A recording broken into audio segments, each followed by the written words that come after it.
Assalamualaikum warahmatullahi wabarakatuh. Yang kami hormati Bapak Saif selaku dosen pengampu matematika hisab rukyat.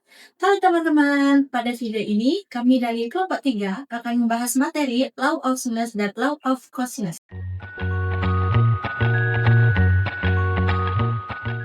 Materi ini penting karena menjelaskan hubungan antara sisi dan sudut dalam segitiga. Yuk langsung kita mulai pembahasannya. Kelompok kami terdiri dari Ayu, Zulia, Leni, Asif, Syasha, Andita, dan Faris. Pada video ini, materi yang akan dibahas yaitu aturan sinus, aturan kosinus, dan pembuktian dari masing-masing aturan. Kita bahas secara bertahap supaya lebih mudah dipahami. Selanjutnya, kita masuk ke aturan sinus atau law of sinus. Aturan ini didefinisikan sebagai perbandingan antara panjang sisi dengan nilai sinus sudut di depannya yang selalu tetap atau konstan untuk setiap sisi pada segitiga. Secara matematis, aturan ini dituliskan sebagai A per sin alfa sama dengan B per sin beta sama dengan C per sin gamma. Aturan ini dapat digunakan untuk semua jenis segitiga. Pembuktian rumus aturan sinus menggunakan sifat segitiga siku-siku. Adapun identitas trigonometri yang digunakan adalah sin 180 derajat min x sama dengan sin x. Untuk pembuktiannya, kita mulai dari segitiga alat C. Pada gambar segitiga di sebelah kanan, ditarik sebuah garis tinggi H sehingga terbentuk segitiga siku-siku. Dari sifat trigonometri diperoleh hubungan antara sinus sudut dengan tinggi segitiga.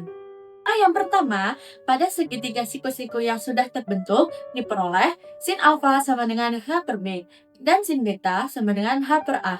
Langkah yang kedua, mencari nilai H dari kedua persamaan tersebut dan diperoleh H sama dengan B sin alfa dan H sama dengan A sin beta. Langkah yang ketiga, karena nilai H sama, maka B sin alfa sama dengan A sin beta.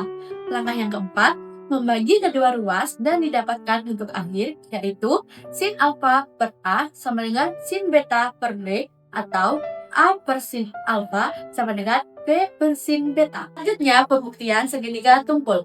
Identitas trigonometri yang digunakan adalah sin 180 derajat min gamma sama dengan sin gamma. Langkah yang pertama, berdasarkan gambar di sebelah kanan, pada segitiga siku-siku yang terbentuk oleh garis tinggi M adalah sin alfa sama dengan M per C dan sin gamma sama dengan M per A. Langkah yang kedua, mencari nilai M dari kedua persamaan tersebut dan diperoleh M sama dengan C sin alfa dan M sama dengan A sin gamma. Setelah membahas aturan sinus, selanjutnya kita akan masuk ke aturan kosinus. Aturan kosinus merupakan aturan yang menetapkan hubungan antara panjang ketiga sisi suatu segitiga dengan nilai kosinus dari salah satu sudutnya. Aturan ini digunakan untuk menentukan panjang sisi maupun besar sudut segitiga, terutama ketika teorema Pythagoras tidak dapat digunakan secara langsung, yaitu pada segitiga yang bukan siku-siku. Untuk membuktikan aturan kosinus, kita perhatikan pada segitiga ABC. Dari titik A, kita tarik garis tinggi ke sisi BC, sehingga memotong di titik D. Dengan konstruksi ini, sisi BC terbagi menjadi dua bagian, yaitu ada K dan B min K, serta terbentuk tinggi H. Selanjutnya, kita fokus pada dua segitiga siku-siku yang terbentuk, yaitu segitiga ADC dan BDC. Dengan menggunakan teorema Pythagoras pada segitiga ADC, kita dapat menuliskan hubungan antara sisi C, K, dan H. Begitu pula pada segitiga BDC, kita memperoleh hubungan antara sisi A, B min K, dan H. Karena kedua sisi persamaan sama-sama memuat H kuadrat, maka nilai H kuadrat dapat disubstitusikan melalui proses penggabungan dan penyederhanaan aljabar. Diperoleh hubungan antara kuadrat sisi-sisi segitiga dengan kosinus di antaranya.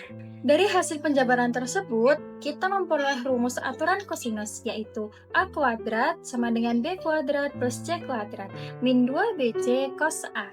Rumus ini berlaku untuk semua jenis segitiga dan menjadi generalisasi dari teorema Pythagoras. Melalui aturan kosinus, kita dapat menentukan panjang sisi jika diketahui dua sisi dan dua sudut apitnya. atau menentukan besar sudut jika diketahui ketiga sisinya. Oleh karena itu, aturan ini sangat penting dalam kajian trigonometri dan penerapan dalam berbagai bidang. Materi definisi dan pembuktian yang kami sampaikan dalam presentasi ini didasari dari buku referensi yaitu Pre-Calculus A Graphing Approach edisi keempat karya Larson, Edward, dan Hostetler. Demikian pemaparan kami mengenai aturan sinus dan aturan kosinus beserta pembuktiannya. Terima kasih atas perhatiannya dan terima kasih kepada teman-teman atas kerjasamanya. Kami tutup. Mohon maaf apabila ada salah kata. Wassalamualaikum warahmatullahi wabarakatuh.